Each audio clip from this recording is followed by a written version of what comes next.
النهارده هعمل لكم كفتة الحاتي بطريقة سهلة جدا وبسيطة، والمقادير بسيطة. هنعملها في الفرن وهتدينا نفس طعم الكفتة المشوية.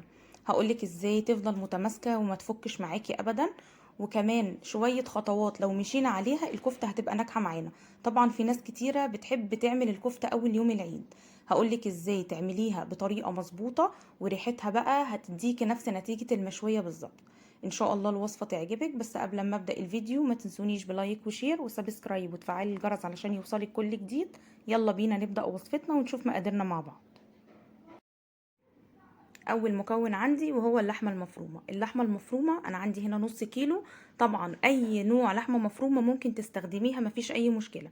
انا اللحمة هنا فيها نسبة دهون بسيطة جدا، يعني 20% بس.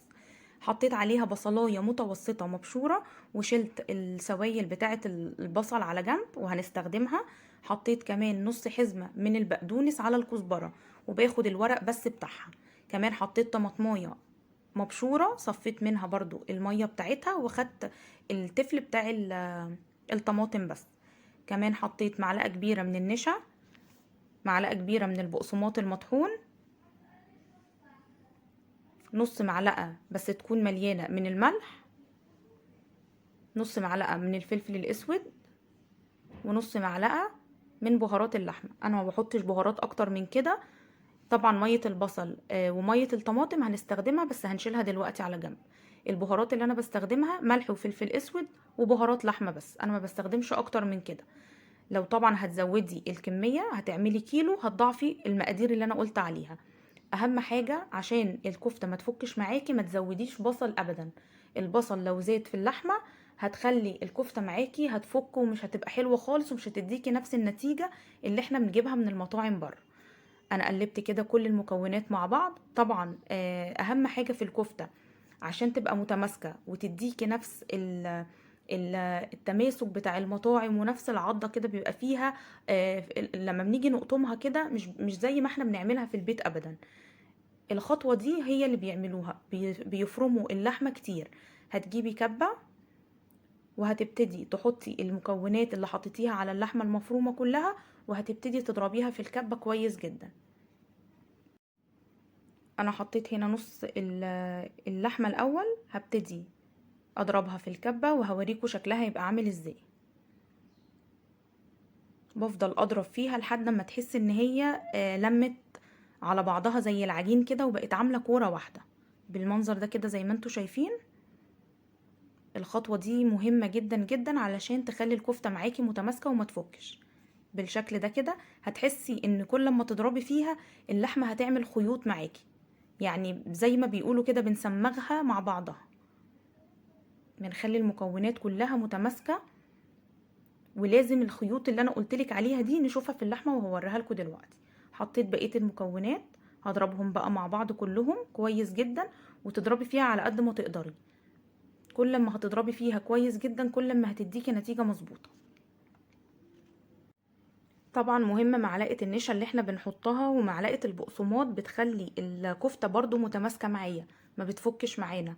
برضو ما نزودش المكونات، يعني مش كل ما هزود المكونات فهخلي كمية الكفتة كبيرة فهتتماسك معايا، لا هتديكي نتيجة عكسية. فنخلي بالنا، بصوا الخيوط اللي موجودة دي هي اللي هتخلي الكفتة معانا متماسكة، وما نزودش خالص من الخضرة علشان الكفتة ما تبقاش غامقة معايا، يبقى لونها فاتح كده. احنا عايزين بس نديها طعم حلو وفي نفس الوقت ما نخليهاش غامقة. بعد ما ضربت اللحمة كويس جدا حطيتها في بولة كده زي ما انتوا شايفين، وابتديت اعمل فتحة كده من النص علشان هحط فيها الفحم. انا الفحم بحب احطه واللحمة بتكون نية، بتدي طعم حلو جدا للحمة، كأنك عاملاها مشوية على الفحم بالظبط. فجربي الطريقة دي وتكون اللحمة نية معاكي حطي فيها الفحم. حطيت كده ورق فويل وهحط فوقيه الفحم. بعد كده نزلت بشوية زيت او سمنة زي ما انت تحبي، وبعد كده هبتدي اغطيها واسيبها بقى الدخان بتاع الفحم ده كله يتغلغل في كل اللحمة، هيديها طعم بقى. هتجربيها وهتفضلي تعمليها دايما، مش هتعملي الكفتة وتسويها وبعدين تحطي الفحم. هتعجبك الطريقة دي جدا. بعد كده غطيتها بورق الفويل وهسيبها بقى تبقى في الفحم كده شوية، وبعد كده نبتدي نشتغل. بعد ما اللحمة خدت بقى من طعم الفحم كده شوية، يعني لمدة 10 دقايق كده، ونبتدي نشتغل فيها على طول. عايزة اقولك ان الريحة تحفة جدا. حطيت كده مية البصل على مية الطماطم مع بعض، هستخدمهم دلوقتي. طبعا كمية اللحمة اللي انا عاملاها دي هتعمل كمية حلوة جدا، يعني ما نقولش ان احنا نزود من البصل ولا كل المكونات اللي احنا قلنا عليها. النص كيلو بالمكونات اللي انا قلت لكم عليها هتعمل كمية حلوة قوي. حطيت شوية زيت كده في الصينية اللي انت هتشتغلي فيها، وبرضو ما نزودش بهارات خالص في الكفتة، هتضيع لك طعم اللحمة خالص. طالما احنا بنعمل لحمة، سواء لحمة عادية لحمة مفرومة كفتة، ما نزوديش ابدا من البهارات. وفي مكون بقى مهم جدا انا نسيت اقول لكم عليه، ونسيت احطه اصلا في الوصفة، كويس ان انا افتكرته دلوقتي. نص معلقة من البيكنج صودا، اللي هي البيكربوناتو، بتخلي الكفتة هشة معايا ومش مكتومة من جوه. فنحطها كده في الكفتة. انا برضو دخلتها كده في الكفتة كويس جدا. الخطوة دي مهمة جدا، يعني بتخلي الكفتة حلوة قوي ومش مكتومة من جوه. بصوا بقى مية البصل مع الطماطم، بحط ايديا فيها كده وببتدي امسك اللحمة. طبعا ما تكبريش الكمية بتاعت اللحمة قوي. عندك هنا بقى اللي هو الاسياخ بتاعت الشوي لو عندك منها، او اللي هو المسن او اي حاجة، او اللي هي اعواد الشيش طاووق، اي حاجة تشتغلي بيها. في اعواد كده بتبقى تخينة شوية ممكن نستخدمها. بحط برضو على الاعواد او الحاجة اللي انا بحط عليها اللحمة، بحط لها برضو مية بصل وطماطم، وببتدي احط اللحمة واشكلها عليها. بنخليها مفرغة من جوه علشان تستوي معانا بسرعة وما تاخدش وقت برضو في الفرن. ببل ايديا كده، بحط على المسن كده زي ما انتوا شايفين من مية البصل، وبرضو على اللحمة نفس الكلام، بتديها طعم حلو ونكهة كويسة جدا. هفضل اشتغل بالمنظر ده لحد ما اخلص الكمية كلها. ومية البصل والطماطم اللي هتفضل معايا انا مش هرميها خالص، انا هستخدمها في السوا نفسه. يعني لما اجي اسوي الكفتة هستخدمها برضو، بتديها برضو نكهة حلوة جدا. وما نكترش اللحمة زي ما قلتلكوا علشان تستوي معانا بسرعة. انا كده بعد ما خلصت الكمية كلها زي ما انتوا شايفين عملت كمية معايا حلوة جدا، يعني النص كيلو عمل كمية حلوة قوي. طبعا ببقى فاتحة الفرن من قبليها، وانا بشتغل كده لازم تدخل على فرن سخن جدا علشان ما تفكش معاكي وتتماسك بسرعة.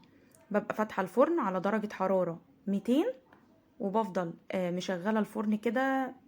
اول ما تيجي تشتغلي وتشكلي في الكفتة تفضلي فاتحة الفرن. بعد كده قبل ما ادخلها بمسك مية البصل برضو والطماطم، وابتدي اعملها كده من على الوش، والشوية اللي هيفضلوا معايا هحطهم في الصينية وهي في الفرن. هبتدي ادخلها الفرن وهسيبها لمدة تلت ساعة بالظبط، تلت ساعة وهتجهز معايا.